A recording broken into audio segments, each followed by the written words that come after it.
大家好，歡迎翻嚟 ArtInvest， 我係 Helena DIVA Channel 嘅編輯，我係 Bosco Artillector 嘅創辦人。咁一直以嚟 ArtInvest 呢個節目都會同大家分享下近期嘅藝術市場成交、焦點作品、焦點藝術家等等。咁 Bosco 同時都會分享一下購藏藝術品一啲要注意嘅位啦，包括一啲法律嘅條款啦，同埋保險嘅問題等等。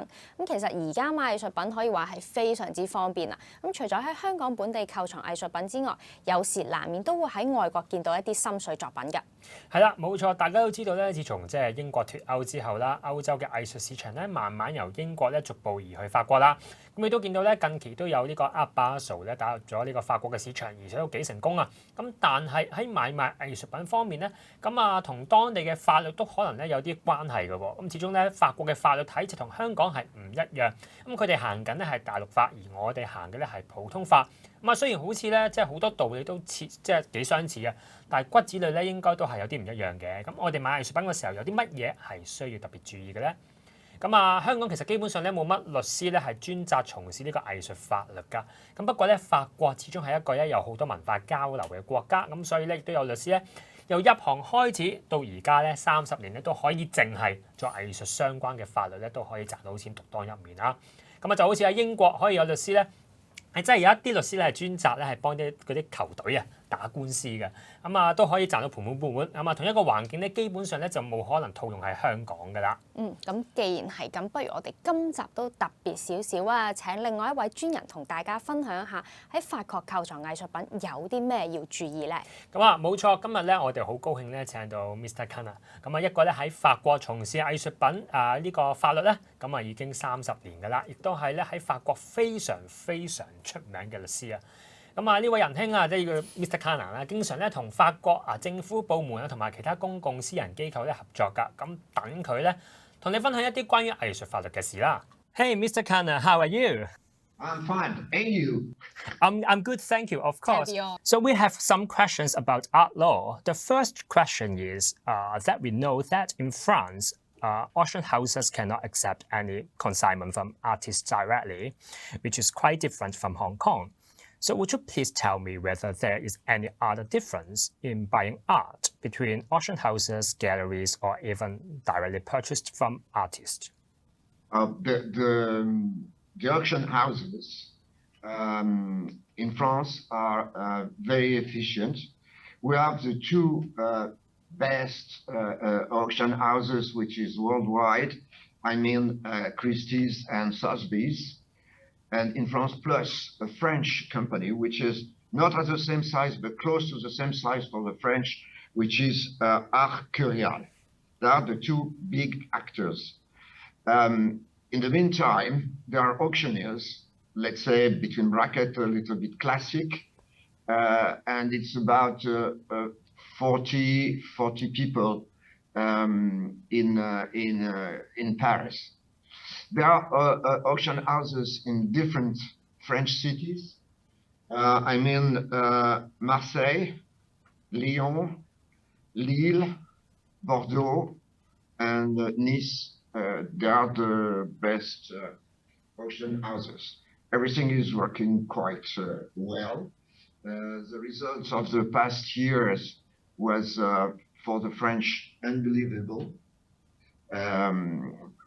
And the rich figures we had never had before. That's what may I tell you in short of what's happened. You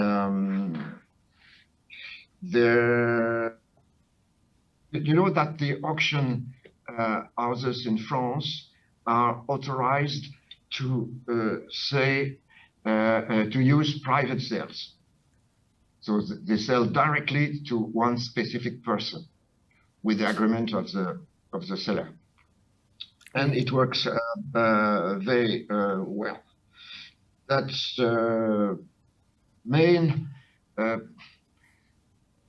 most important of the work is done by the auction houses. They are, as everywhere, private dealers in art galleries. And we have some very important seller like Gagosian, which maybe you know this name. Yes, of course. Then what else? There are galleries, as everywhere in the world, and the way of working is the same. And you were talking about artist direct sales. Yes. And it's not unusual at all. Maybe they have one exhibition with the agreement of a firm, but it's very, very rare. So they used to go through the auction houses or the art dealers. That's the way it's working. Understand. Interesting. Very interesting, because it's quite different compared with Hong Kong, because direct sale is still very popular in Hong Kong. So I have another question is, would you please let us know any points or tips that art collectors have to beware of when they purchase art in France? I don't understand very well your question. If your client, if the foreigners are working in France, they have to be in the French rules, which are not very different of what you have in the other world. I'm talking for auction houses, for example, is the same system. If you deal with the art dealers, it's the same system, except that it has to be in line with the French law. And an art dealer is liable for what he's selling. He must be able to give all the details of a painting which the purchaser wants to buy. And it is done like that. There are big art dealers in France, and the location is very strange because they're all around in the same place. They are close to Christie's, they are close to Sotheby's, and that's a small world near the palace of our president. Yes, of course. Yes, understand that. So we know that the artist reserve right is originally from France 100 years ago. So can you tell me in what situation the right will apply to the sales, and is it a must to pay the royalty to the artist? To pay royalty to the artist? Yeah. Yes, so they have right as artists, they are entitled to have a right for each sale. And it's an arrangement, it's done by the seller, by the firm, to arrange this payment. And it's a French institution for the artist. It's a percentage of the price. It's not a fixed percentage. It depends on which people we are talking about. So we have no way to avoid it. We must to pay. Yes, it has to be paid. It's included in the global price. Yes, of course. Yeah, understand that. So another question I would like to ask is about NFT.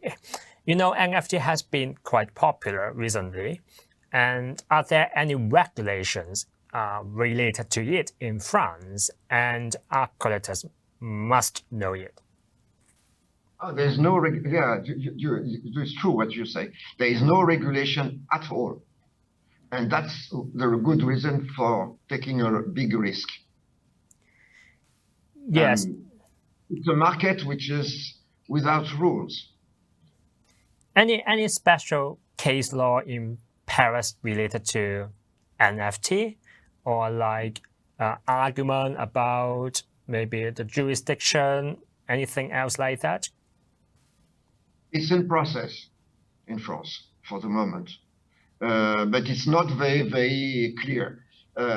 You're right. The good point would be to have a specific rules and a location for that. But today it's for me very unclear. Yes, understand that. But we'll have a big session within 10 days discussing this issue. Oh, interesting. Good to know. Good to know. Because as I know that in Hong Kong, we're also talking about to do something for that, for the regulations. Yeah, it's very, very important to protect the buyers or the investors. So thank you very much, Mr. Canat. We appreciate your time and your information about art law. We know that this is just a small piece of puzzle of the art law, and I'm sure that our viewers have some knowledge to take away from you.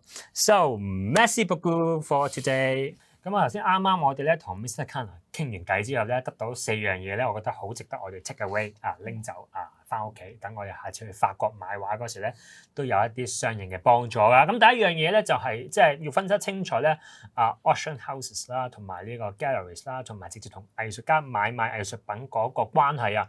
咁頭先聽到㗎原來咧喺法國咧好唔流行就係話直接同藝術家買嘢㗎呢個都幾特別啊。咁第二樣嘢咧，我哋都傾到就係話咧，究竟有啲乜嘢我哋喺買藝術品上面咧要特別注意。咁其實原來咧都好多嘢同我哋香港好相似。咁始終可能咧，因為你知法國本身係一個藝術文化重鎮啦，咁好多文化由佢哋輸出，而甚至乎咧講緊拿破崙法典講緊係即係嗰陣時到而家影響咁深遠咧，咁應該都冇乜分別。咁呢個亦都係我預期之內㗎。咁第三樣嘢咧就係個 artist reserve right 啦。咁其實咧作為一個投資者咧，必須係需要咧喺成本上減省咧，達到最大嘅利潤。不過咧好可惜，頭先都再三即係釐清咗啦 ，artist reserve right 咧係冇得取消嘅，即係咧基本上你要俾咧就要俾啦，咁都幾金嘅。咁當然啦，要睇翻究竟你本身買嗰個藝術品嘅價格嚟定翻你俾個 percentage。不過咧，據我所知咧有個頂嘅，就係12,500歐羅啊。即係就算你買幾貴嘅畫都好啦，咁最盡咧都係要俾12,500歐羅啫。咁第四樣嘢咧就係講關於呢個 NFT 啊，咁的而且確頭先同個Mr. Canat 都講過啦，其實個風險都好大，始終咧冇法規喺度證明到，即係幫到手我哋呢啲投資者點樣去處理一件事啦。好似香港咁，你講緊存款有50萬呢個保障，即係銀行執咗笠，你都有50萬，咁但係 NFT 冇呢啲咁樣嘅保障咯。咁同埋究竟你係點樣去所謂嘅真正拎上法庭去拗咧，咁都好難，因為 NFT 啲人咧全部都係唔知邊個嚟噶嘛。咁呢4樣嘢咧，我覺得都幾重要嘅，值得我哋去繼續深究。咁當然我哋時間即係比較有限啦，咁所以咧我哋冇辦法好深入咁咧將每一樣嘢都講得清清楚楚。咁希望咧可能下一次有機會嗰時候咧再請 Mr. Canat， 或者可能觀眾你有問題想問佢嘅，你留言俾我哋，咁我哋咧就睇下會唔會再有機會咧 arrange 另外一個session 咧，再訪問下佢啦。冇錯，咁今日都學到非常之多嘅嘢啦。咁下一次可能我哋都可以請下唔同地方嘅律師，可能同我哋講下唔同地方嘅一啲藝術法律有啲咩要注意噶啦。如果大家想知道更加多關於藝術投資、藝術熱話，記得留意我哋嘅節目。我哋下次見。如果想緊貼最新最齊嘅生活消閒資訊，即刻下載 etnet 財經生活 App， 或者上etnet.com.hk 睇啦。